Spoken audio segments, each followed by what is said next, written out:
Napapalaban ngayon si Super Grandmaster Wesley So sa kabubukas pa lang ng American Open 2025 at ang una niyang nakaharap ay si Super Grandmaster Leiner Dominguez, kung tawagin natin sa nickname na Doming.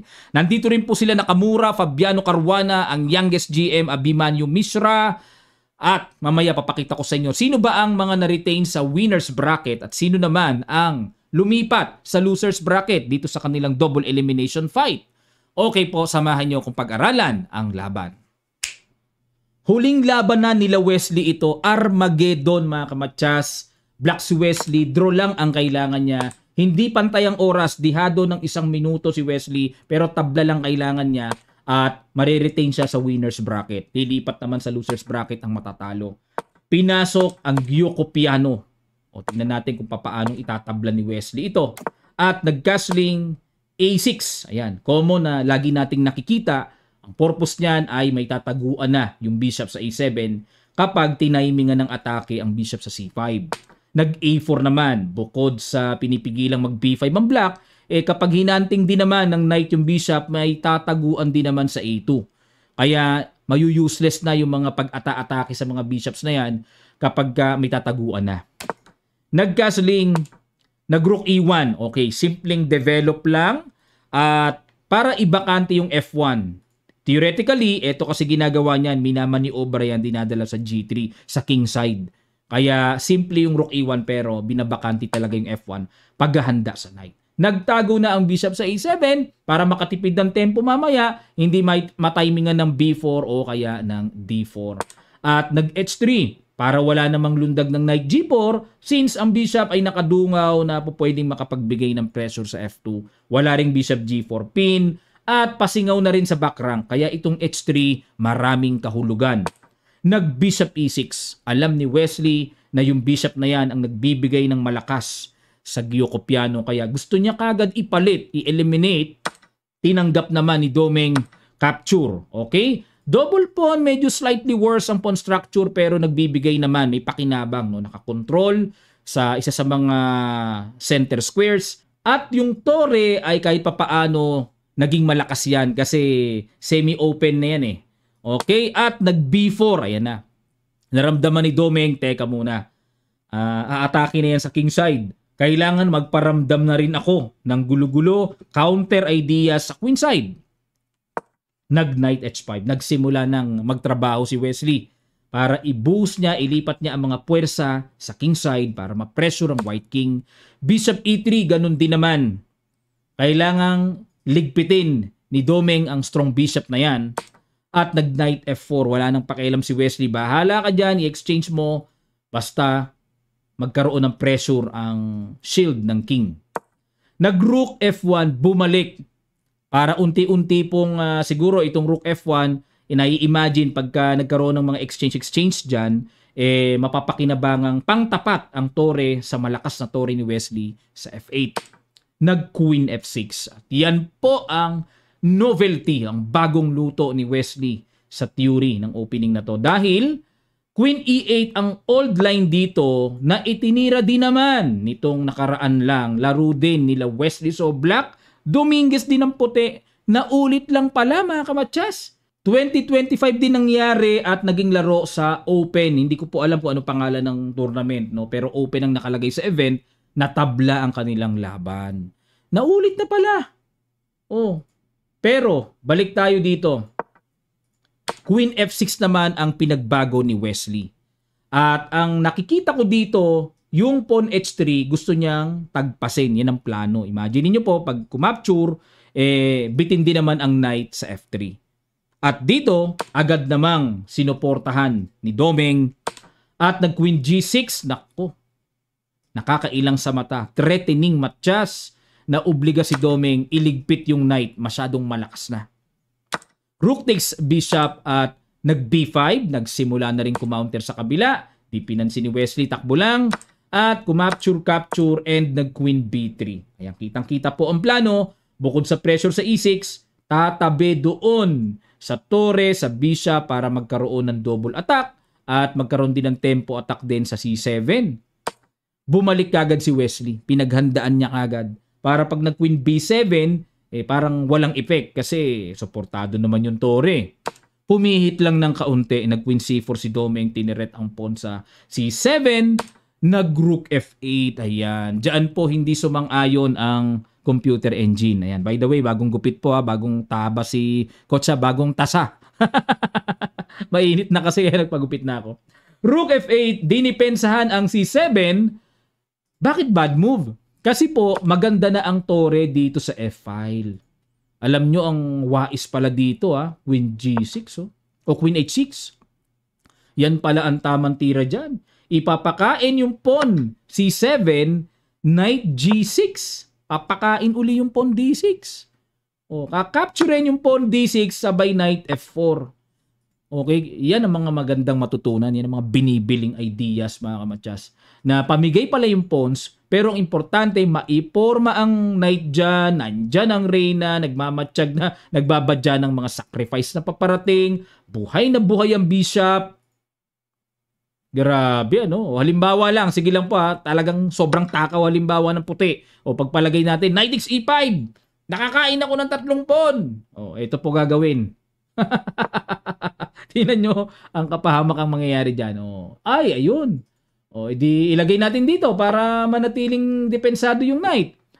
Queen G5. Iyan ang sacrificious. Threatening matcha sa G2. Threatening. Pababagsakin ang knight sa E5. Hindi naman pwede mag-knight G4 ipang tatakip, maku-queenless. Yan ang hiwaga sa likod ng mga sacrifices ng pawns. Total blunderation sa mangyayari talaga. Okay, balik tayo mga kamatyas. Pero ang ginawa ni Wesley, ininda niya yung threat sa C7 Kaya siya dumipensa ng simple. Nag-A5, ayan, para space lang sa queenside, ma-fix din yung A6 pawn, space lang din sa queenside na mas maraming galawan. Nag-Queen F6. Bakit gumanon si Wesley? Ayan, ang basa ko dito, yung knight ilalagay po sa G6, ipopwesto sa F4 square. Nag-Rook B1. Talagang concentrate si Domeng. Bahala ka dyan sa kingside, Wesley. Ako, aatake ako sa queenside. Okay? Idea ay pupunta sa B7, nag-D5 na. Yung dinestroy kagad ni Wesley. Yung gustong mangyari na kapag nag-Rook B7 kasi may threatening rook takes Ginulo kagad ni Wesley, nag-D5, umiwas lang ng simple si Domeng. Kasi kung i-exchange yan dyan, yung double pawn, ayos. Mawawala yung double pawn. Gusto ni Domeng na manatiling may double pawn si Wesley kaya inignore niya yung capture. At nag-bishop C5 naman. Ayan, napansin ni Wesley na parang baka mamaya maipit yung pyesa niya. So, unti-unti niyang inaayos ang forma. Nag-D4. Yun nga lang po na tempohan ng D4 attack. Bishop D6. Ayan. Dito, bakit naman hindi inayos ni Wesley ang pagkakataong mawala ang double pawn? Ano ba mangyayari pag kinapture yan? Kakapturein din. At yung pagkakaalis ng bishop from A7, mayu-useless dahil mapupuwersang babalik sa A7. Mayu-useless gusto ni Wesley iporma sa D6. Paano makakaporma dyan? May double. Yan. So yan na yung diferensya. Pag D4, kaya pinilit ni Wesley, himbis na babalik sa A7, loss of tempo, pinilit niyang ipihit na lang sa D6 para maiba-iba naman ang tempo na gamit ng bishop. At nag-Rook E1. Good move, malakas din ang ginawa ni Domeng. So ito pong Rook E1, hindi makakapture si Wesley sa D4 kasi imagine niyo, pupush yung pawn sa E5 na dalawa na ang depensa niyan. Mawa one piece down si Wesley. Kaya, nag-Knight G6 na lang, extra support sa E5. At the same time, may plano pa rin itutuloy mamaya yung forma na malakas ng Knight sa F4.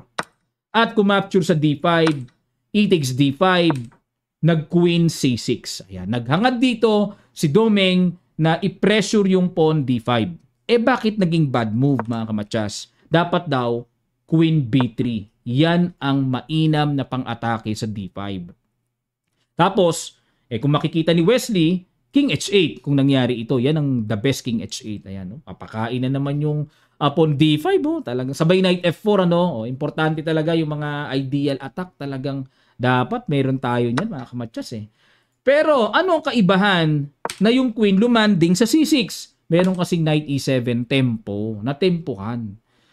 Depensado na yung pawn D5, pampaalis pa sa Queen C6. At dito mga kamatsas, na-realize si Domeng kung babalik pa siya, loss of tempo. Iniba na niya, nakipagsabayan na siya, D takes E5.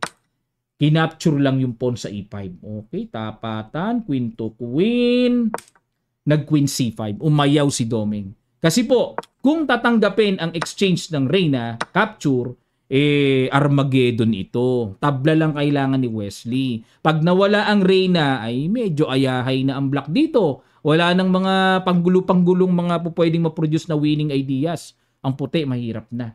Kaya hanggat maaari, ay mini-maintain dito ni Domeng ang kanyang Reyna para may mga panggu-panggulo pa na pwedeng magawa. Nag-queen D6, ayun lang. Dahil hayok na hayok nga si Wesley, hulihin ang Reyna ni Domeng eh. Dapat daw po ang tira, bishop ang ilalagay sa D6, hindi queen. At halimbawa kung mag-queen E3, rook F8, ayan, balikan na uli ang mga puwersa paunti-unti, papunta sa king side. Halos equal lang mga kamatsas. Yan ang tamang latag. Pero ang ginawang queen D6, queen E3, so may tempo attack, bishop F6, queen D3. Queen D3, ano purpose ng queen D3? Pwede ring para umiwas sa knight F5 tempo attack. O kaya, nagpaplano na pwede magbaterya, magko-concentrate naman ang hataw, atakihin yung E5. Pupunta yung torre sa E6. Kaya, sumimpling queen D3 lang. Nag-rook D8. Ayan. Okay, rook D8. Isa pa sa nahuli kong idea. Late lang, no?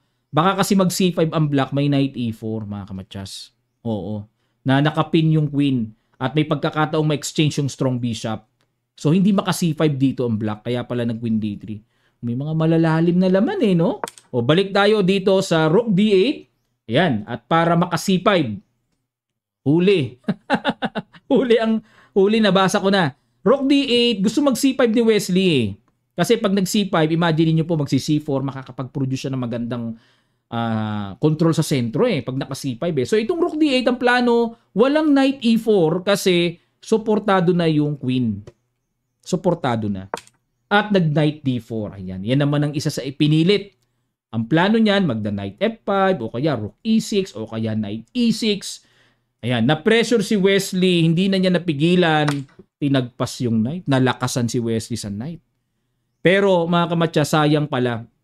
Dapat pala ang tira ay huwag pansinin, mag-knight G6 lang. Tuloy pa rin sa plano na yung knight maipwesto sa F4 square. Halimbawa, kung mag-rook E6, queen D7 lang. Nananatili pa rin may tempo threat sa F4 eh. So, hindi makapatong ng battery eh. At kung ang gagawin naman ay halimbawa, knight F5, magku-queen C5 lang. Ayun. Dapat anticipated nga lang o alam dapat dito yung tamang popwestuhan ng Reyna kapag binulabog. Halimbawa, ayan, may threat pala dito sa C3 oh. Double attack. So, hindi pala pwede yung knight F5. O kung mag-knight E6 man, mag-rook E8 lang. Matetempohan lang din ang atake. Di babalik din. Pinakatimplado talagang tira ay knight G6 mga kamatsas. Yun nga lang, sa pagkairita ni Wesley, siguro dahil sa kakulangan ng oras, kaiklian, tinagpas na yung knight para wala nang gulo-gulo sa isip niya na pwede pang mga likot. Hinapture lang ng pawn. Knight C6. Okay, inatake yung pawn. At nag-knight F3 na bad movean si Domeng ng computer. Dapat daw ang tira, queen C3, wag ibigay yung pawn sa A5. Bakit po? Ano ba naging diferensya? Knight F3, knight takes A5. Bumigay yung pawn sa A5 at ang nakikita ko dito, dahil wala nang harang yung A-pawn, pwedeng dumire-diretso yan dyan. Di ba? Knight G5. Ayan. Kaya naman sinacrifice si Domeng, nag-decide siya, kasi meron siyang nakikitang knight G5 na gulo-gulong po pwedeng gawin. Ang tanong, magulo ba talaga? Baka naman hanggang forma lang yung knight na yan.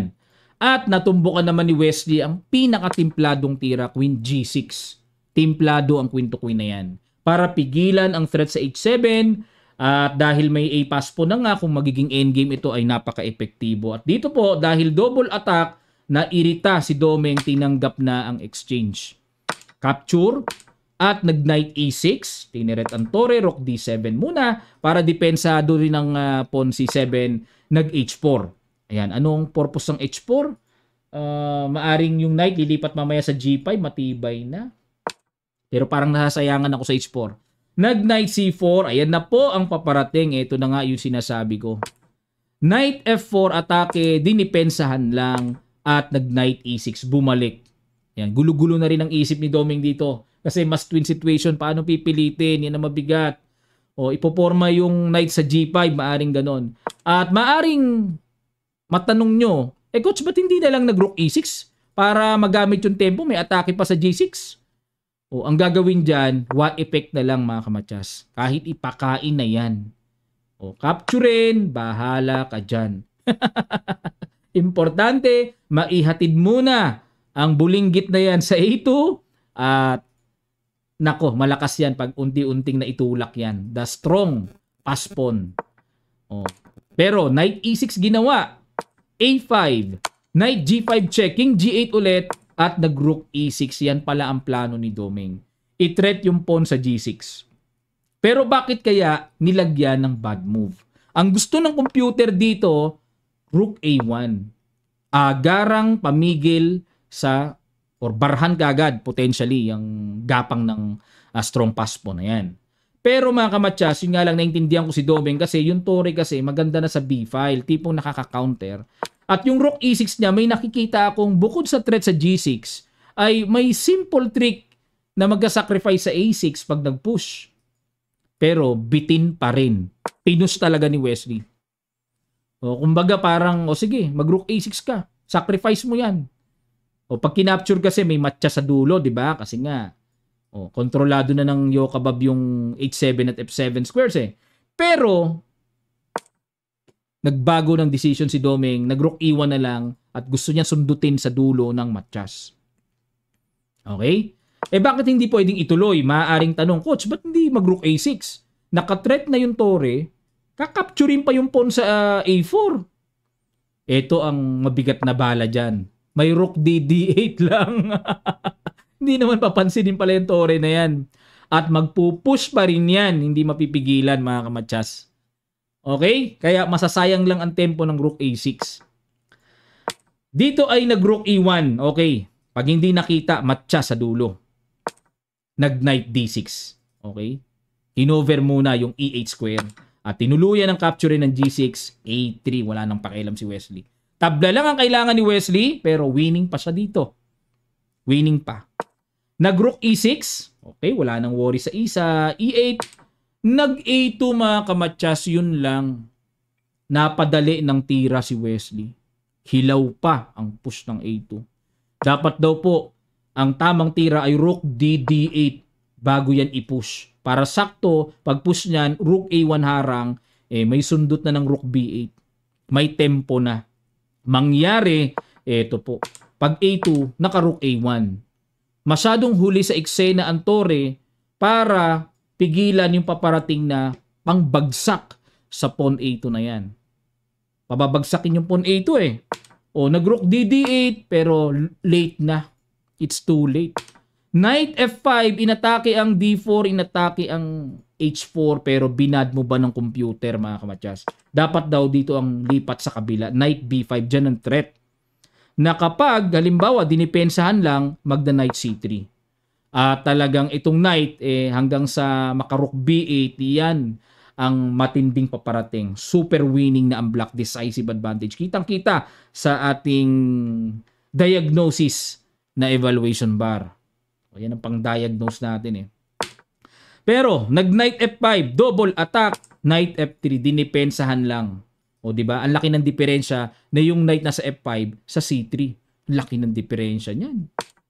Nag-Rook B8, ayun na, check sa ilalim. Wala. Late na, capture na eh. Takes, and then nag-Rook B4. So, papunta sa Rook and Pawn ending pero wala eh. Baliktad na evaluation bar. Winning talaga puti mga kamatsas. Hindi na natin pwedeng baliin yan. Yan talaga eh. Nag-Rook dito, another bad move by Wesley. So, dapat daw po ang tira is G3. Another bad move by Doming. Sorry po nagkabaliktad na. So, G3 lang pala ang tira. Okay. Para winning. Kasi pag kinapture yan, capture, Rook C2, konting pag-aaral lang sa Rook and Pawn ending mga kamatsas. Idea ng Rook C2 para kuhanin ang pawn sa C7. At hindi pwedeng i-apply na mag-Rook C4 capture, mauuwi sa ganitong King and Pawn ending. Pag King F1, pasok sa rule of square, double pawn pa yan. Ang mabigat dito, yung gapang ng 3 versus 1, ma-exchange ang isa dyan, magiging 2 connected pass pawns yan. Samantalang yung king napakadali ng release na dadaanan eh. May linya ng release eh. Yan ang mabigat. Dito, may release din naman. Sigsag nga lang. Ito sa diretso. Ay, nako, mabigat. O, balik tayo. Sa rook dito na ginawa ni Domeng, ininda niya. Gusto niya munang yakapin ang pawn sa d4. Kaso on time na yung king ni Wesley. O, king must be active. Nag-g3, another bad move. O, wala na rin kasi. Di na makita yung accurate. Yung oras na rin. Maikli na eh. Accurate move ay g4. Knight d6, rook c2. Atakihin yun. Knight b5 depensa and king g2. O, yun nga lang, talagang sa ganyang kaikling oras, medyo mabigat talagang makita yung ganyang mga tira. O, nag g3 lang. Kumbaga naniguro si Domeng na umalis man yung knight, yung pawn niya sa h4 ay depensado. Nag king f6. Ayan na. So, king f6, saan ba pupunta si Wesley dyan? Tamang activation lang, no? King g2, rook c4, nag g4 na. Okay. Knight d6, knight e5, atake sa tore. Ayun mga kamatsas, ayun, bumigay si Wesley. Bumi. Nag knight b5, blunderacious. Hindi niya napansin yun na nakadikit na yung threat ng knight sa tore. O sinadya niya talaga. Pwedeng sinadya rin eh, may point din kasi. May point ako nakikita eh. Pero accurate move is rook a4 lang. Mahirap pa to sa puti. Kasi nga, unang-una, nahihirapan si Domeng isipin na bumagsak yung ano niya eh. Yung pawn niya sa d4, kaya ayaw niyang iwan eh. Diba? Ayaw niya, wala sa isip niya atakihin yung c7 eh, kung tutusin eh. Pero nag-knight b5 si Wesley, knight takes c4 mga kamatsas, at dito po, hindi na tinuloy. Sinuko ni Wesley. Ay, nako, sayang. Parang pwede pa to capture. Hindi naman na flag down. Ba't sinuko? Parang pwede pa. Kasi ang nakikita ko dito, C3 pass pawn eh. O C3. Kaso, gaganon. Okay? Kasi pag king F3 kasi may knight takes D4, double. Rook C1, at halimbawa gagapang doon. Ay, gets ko na. May ganon. Bago pa mapuntahan yung pawn eh. Oh. Wala na. Ang bilis masyado. O doon. D5. O para pag kumapture, bagsak yung pawn. Paano kung gumanon? King G3 lang. Dito, Rook H1. C2, King F4. O C1 Queen. Ayun, tuloy ko lang po para para matuto tayo sa endgame. Ayun, may ganon kasi. May ganon kasi. It's too late mga kamatsas. Ayun. Too late eh. Ayun, masyadong malayo. Paspon, papopromote na eh. Nasayang. Grabe, nang hinayang ako sa laro ni Wesley, mga kamatsas. Kasi ang daming pagkakataon sada na matabla, nag-winning pa siya, bumigay pa. Ano ang ibig sabihin? Silipin po natin ang kanilang bracket. Ito po. Okay? Hikaru Nakamura nanalo kay Abimanyu Mishra sa malagit-gitang laban din. Wesley So bumigay kay Dominguez, at ang maglalaban dito ay mali po yung pairing mali itong pairing na to. Dapat ang maglalaban dito sa losers bracket, correct. Losers bracket. Kala ko sa winners bracket tama pala. Ang maglalaban sa winners bracket Dominguez and Hikaru Nakamura. Yung mga nakaberde na Ang maglalaban sa losers bracket, Wesley So versus Abimanyu Mishra. At yung natalo naman na si Sevian kay Levon Aronian, at natalo rin na si Ray Robson, maglalaban sila. Kala ko mali yung yung lipat ng usually kasi ang pino-forward diyan yung mga nanalo eh. Ang pinorward dito iba yung natalo. Kakaiba no? Ayan. Okay. So yan po yung sa losers bracket. Siguro mamaya ay sisimulan yung losers bracket, at tingnan natin kung may laban din mamaya ang mga winners bracket. So, yung mananalo po sa dulo ng winners bracket, twice to beat yon sa grand final. At itong sa losers bracket, makarating man si Wesley, makabawi man siya papunta sa dulo, no? Sa grand final, makaabot man. Isang pitik lang siya. Talo na, laglag na. Twice to beat ang magiging walang talo sa losers bracket. So maganda po itong double elimination round na format, ano? O sabi nila sa basketball daw kinuha tong format na to eh. Maganda. Kasi yung bumagsak sa knockout, may pagkakataon pa eh na maka-grand final din eh. At ito ang ating puzzle of the day na iiwan ko sa inyo. It's why to play. Ang sabi dito, this week we will feature some of the most spectacular and surprising chess combinations ever. Brilliant moves that likely caught their victims completely off guard. We begin with a dazzling combination by Yevgeny Sveshnikov that probably made his opponent fall off his chair. Why to play? Ayan, yan po ang description niya. Binasa ko. Ito po ay sa Internet Chess Club, ICC. Ayan, no? Kapangalan ng abbreviation ng International Court. ICC din eh. Ayan, ang pagbabalik po ng ICC or Internet Chess Club, yan ang ibig sabihin natin dyan. Okay? It's why to play. Hanapin nyo po mga kamatsas ang brilliant move dito kung papaano ipapanalo. Okay? Lapag nyo lang sa comment section below. Maraming salamat at magkita-kita pa tayo sa mga susunod pang chess updates.